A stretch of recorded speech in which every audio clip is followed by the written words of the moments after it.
do you evaluate your startup ideas? There are actually two types of startups. One is problem solving. It solves existing problems. And another is demand creations, which is create a whole new demand. So today I'm going to give you my framework of thinking of verifying startup ideas. I think it will help you to more efficiently think about or come up with ideas or analyze the current startups.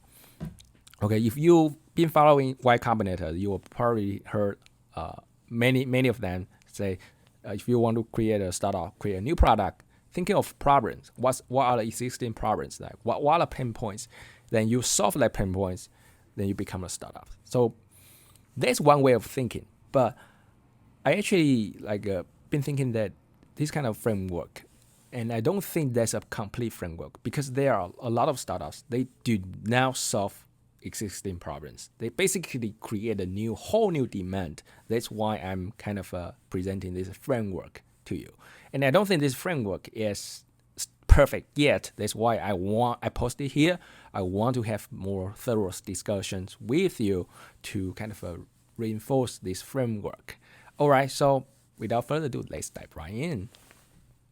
Because there are two types, so I want to list some of the first type, problem solving startups. Means they create some problems that existing for users. Then they create a better solution that people will definitely prefer using that superior solution.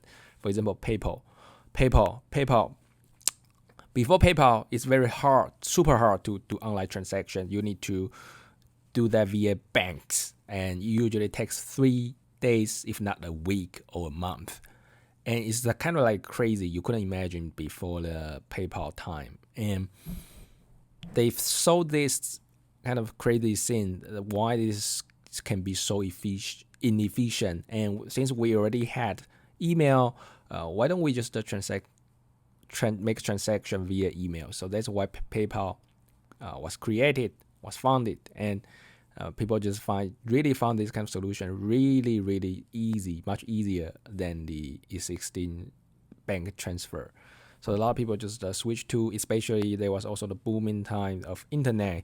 A lot of people selling products on eBay, and that's why PayPal really come out. And PayPal really solved online transaction problem, and especially for small amount.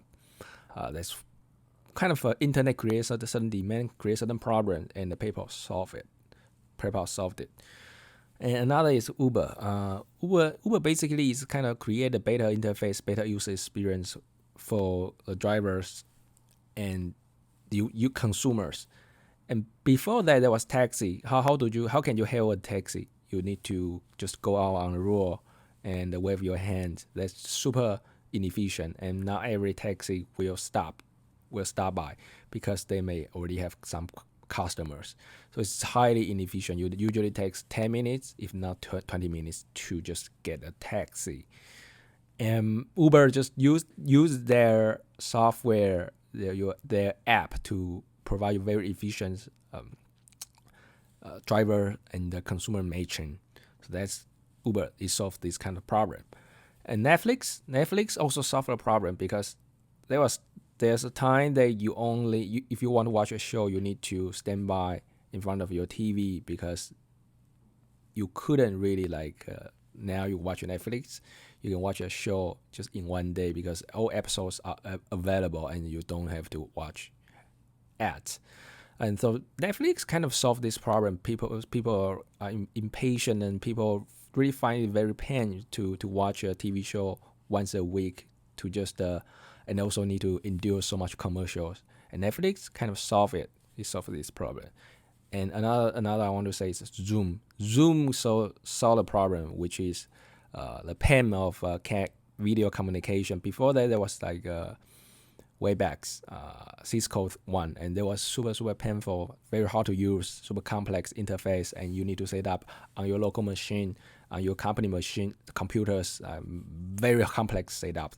And Zoom kind of simplified this process, and in its day, it knew that people need video to communicate in the future because of the internet It's booming. So there was really a pain point for people to kind of solve this problem. So these 4 startups, just for example, they are really problem solving types.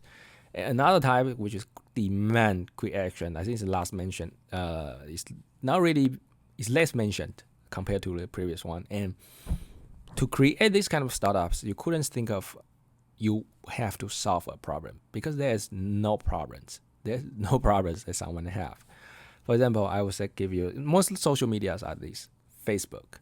I don't think Facebook really solves someone's problem. Mostly it's because it creates whole new demands because of this technology. This internet allows us to connect very closely, but people didn't know we can connect that way until Facebook showed up. So it kind of created a whole new demand of social networking, social media, how you interact, connect with your friends, how you see the news instead of just browsing the websites. I would definitely say that the boundary between problem solving and the demand creations maybe somehow a little vague. That's why I'm saying this framework is not perfect, because someone can also argue that Facebook may be solving a problem that you previously couldn't connect with your friends online. Now you can.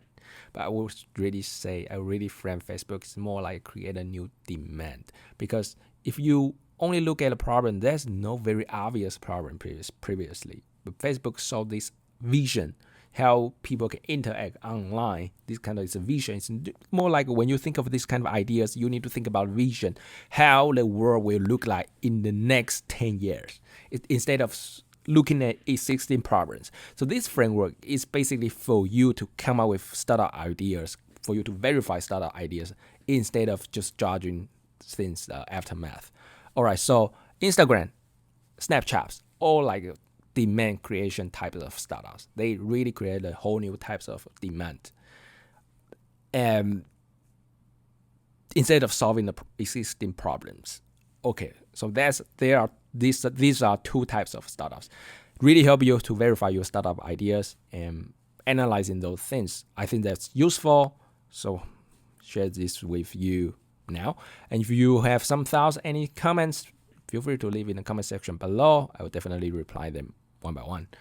And if you would like to receive more technology startup ideas analysis like this, don't forget to subscribe. Your subscription is really the best encouragement for me to make more videos like this. And other than that, take care. I'll see you next time.